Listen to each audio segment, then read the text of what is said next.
Hello, and welcome to today's class on Understanding Geography with Diagrams. Today we'll be talking about your ocean current. So, without wasting any time, let's start. See, first of all, understand what is ocean current. See, ocean current is nothing but a phenomenon within the ocean which involves the movement of the water mass. This is your ocean current. It is nothing but the movement of your water mass. Or simply you say that it is nothing but the forward movement of the water mass. This is your simple ocean current. Now, ocean current based can be divided into two types. One is your surface current, another is your deep ocean current. Now, the surface current again based upon the temperature, we call it the warm current, and we have your cold current. Next, again your surface current has of again it is divided into three types: drift, current, stream. Now, when we would be reading about the ocean current, we will come across these three terms. One is your drift, one is your current, and one is your stream. See, remember that these three terms, though they sound similar but are not synonymous, there is difference. Let us understand first is your drift. See, when the ocean current is moving forward in the influence of the prevailing wind, it is, for example, is your North Atlantic drift. Next is your current. When the ocean water is moving in a specified direction, what can be the cause of it? It can be caused due to temperature, it can be caused due to the salinity difference, or it can be caused due to the pressure gradient difference. Each and everything will be taught to you. Now, let's look at stream. Now, stream is nothing but your oceans. It's nothing but your ocean stream. Moving involves movement of enormous volume of the ocean water in definite direction with greater velocity than that of the drift and current. Ocean stream moving involves the movement of the enormous volume of the water. First of all, the volume of the water is more when compared to the drift or stream. Again, it is moves with a greater velocity. See, when I say a equatorial current basically occupies your equator position. This equatorial current is formed because of the rotation of the earth. As a result, it moves from your east to west. Now, when this equatorial current moves as a result of your the rotation of the earth, this gives rise to your streams. For example, I would say your Gulf Stream, and this Gulf Stream in the influence of the westerlies results in the NAD. NAD is nothing but your North Atlantic drift. It's simple.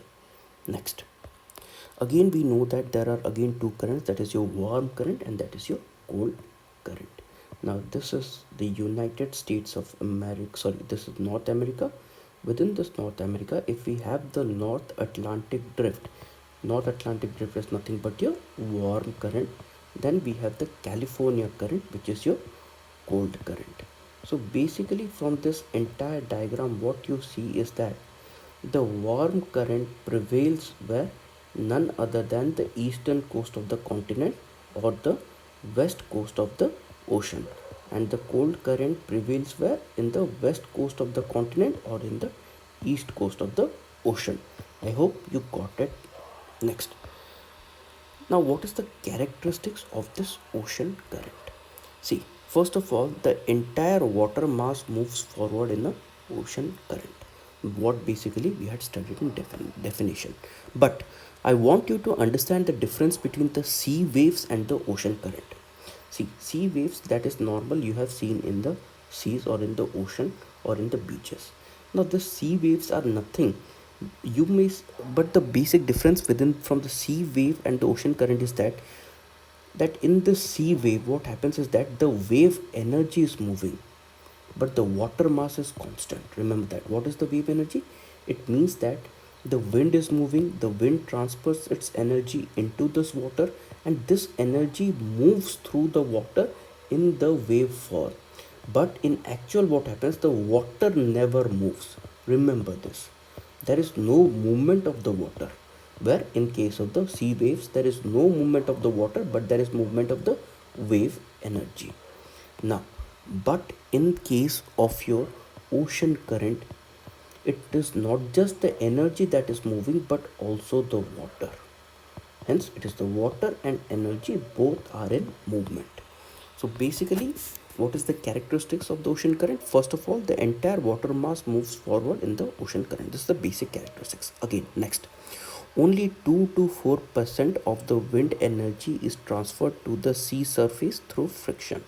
Now, one of the cause of the formation of the ocean current is your wind energy.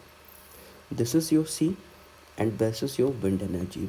The wind energy transfers your energy into your ocean and this drives your ocean current. Now the wind energy only transfers 2 to 4% of the total energy of the wind into your ocean, and this 2 to 4% leads to your ocean current. Simple. Next, the sea surface ocean current involves 10% of the volume of the ocean water, whereas the deep ocean current covers large volume, that is 90%. See, already basically we had talked that the ocean current is of two types. One is the surface, another is your deep current. Surface current basically involves only 10% of the water volume, whereas the deep ocean current they involve 90% of the water volume. Next, surface ocean current flows above and within the pycnocline layer, whereas the deep ocean current flows between the pycnocline and the bottom layer. I hope you know that the pycnocline layer is nothing but your density layer, or the pycnocline. See, up to this 1,000 meter, this is your surface, and then we have your pycnocline layer. The surface current basically flows between your surface and your pycnocline layer, whereas the density current or the deep water current flows between your pycnocline and your the bottom layer or the benthic layer. Next, ocean current moves in a definite direction. Ocean current flows. Ocean current follows global wind belt of the trade wind, westerlies, and the polar winds, except your Antarctic ocean current. See, all of the world, what we have found is that every ocean current they basically follow your global wind belts, but this is not the case of your Arctic ocean current. The Arctic ocean current never follows the wind belt. Rather they are self-originated. That is, they have been originated because of your causes of your temperature, because of the cause of your pressure gradient. Next, ocean current forms gyre pattern. What is this gyre? Gyre is nothing but your this circular pattern. See, let us talk about your uh, Atlantic Ocean or the Northern Atlantic Ocean. See, within this Northern Atlantic Ocean, you know that this is your North Atlantic Drift. North Atlantic Drift, again we are followed by your Canary Current, and again we are followed over here by the Equatorial Current. Equatorial Current gives rise to the Gulf Stream. The Gulf Stream gives rise to the North Atlantic Drift. North Atlantic Drift gives rise to your Canary Current, a part of it which flows over here. This is your cold current, warm current, and this is your warm current. This is nothing but your gyre circulation. Next, surface ocean current are deflected to the right and left in the northern hemisphere and southern hemisphere respectively. If you have studied the Coriolis force, then I do not need you to explain this. If you haven't, I would request you to go and watch my video on climatology. Next, deep ocean currents are sluggish compared to the surface ocean current. This is an important point. See, the surface ocean current moves at a greater velocity when compared to the deep ocean current. Next, the deep ocean current sinking are generated by the downwelling of the cold denser water mass. Thus, deep ocean current are cold current and moves towards the equator on the ocean floor. See, this is consider this as your wait. Let's move on. Yes, consider this as your Earth. This is your North Pole. This is your South Pole. We know that both North Pole and South Pole are cold. It is because of this low temperature in the North Pole and South Pole that results in the sinking of the water, because the water over here is very dense. As a result of the sinking of the water, what happens that the sink water moves underground and they move slowly towards your equator,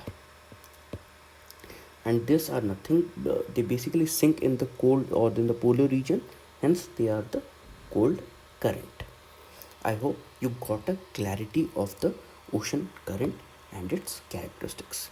Now let us study the importance of ocean current. Now ocean current importance can be studied in three phases: climatic, biological and economic.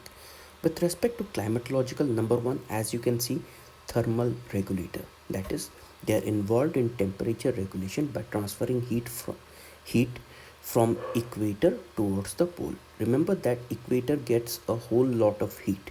That surplus heat is transferred to the pole through the help of your none other than warm current. Next, maintains the earth's heat balance. Again, how? Moves the surplus heats into the poles. Next, it is necessary for monitoring of the weather. Remember that climatologically these are responsible for formation of different kinds of weather. Hence, if we monitor the ocean current, we will be able to understand the weather pattern. Next, let us understand the effect on the weather. See, let us understand first of all the current. Let us take into consideration the cold current. We have taken an example is your Peruvian current. The Peruvian current flows in the western coast of South America, or I would say in the eastern southeastern Pacific Ocean. Now this cold current leads to your high pressure, and this high pressure leads to your dry condition, and hence we find the extensive Chile desert in your western part of the South America. Let's move on to the warm current. Example, I have taken your Agula's current. Warm current leads to convection, hence lead to the wet condition, hence precipitation. Next, other weather phenomena. See, other weather phenomena mainly caused by the convergence of the warm and the cold water mass results in the temperature inversion, which causes your fog. Example is your Newfound Island. Where is this Newfound Island? Again, map. Sorry, yes. Again, we'll use the. This region is your Newfound Island. Here is your North Atlantic drift, and here is your Labrador current. Labrador current is your cold current, whereas North Atlantic drift is a warm current. The combination of these two leads to the formation of none other than your fog because of the temperature inversion. Next, biologically how they are helpful.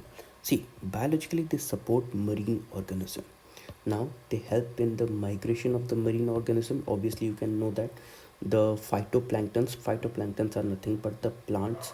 Now they do not have locomotory motion, but they completely depend upon the current to carry themselves.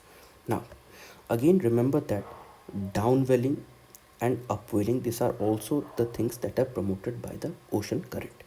See, first let us understand what is this upwelling. Upwelling is nothing but prevalent in those regions where the cold current are prevalent. See, whenever in a particular region a cold current is prevalent, what will happen? It will lead to establishment of a high pressure.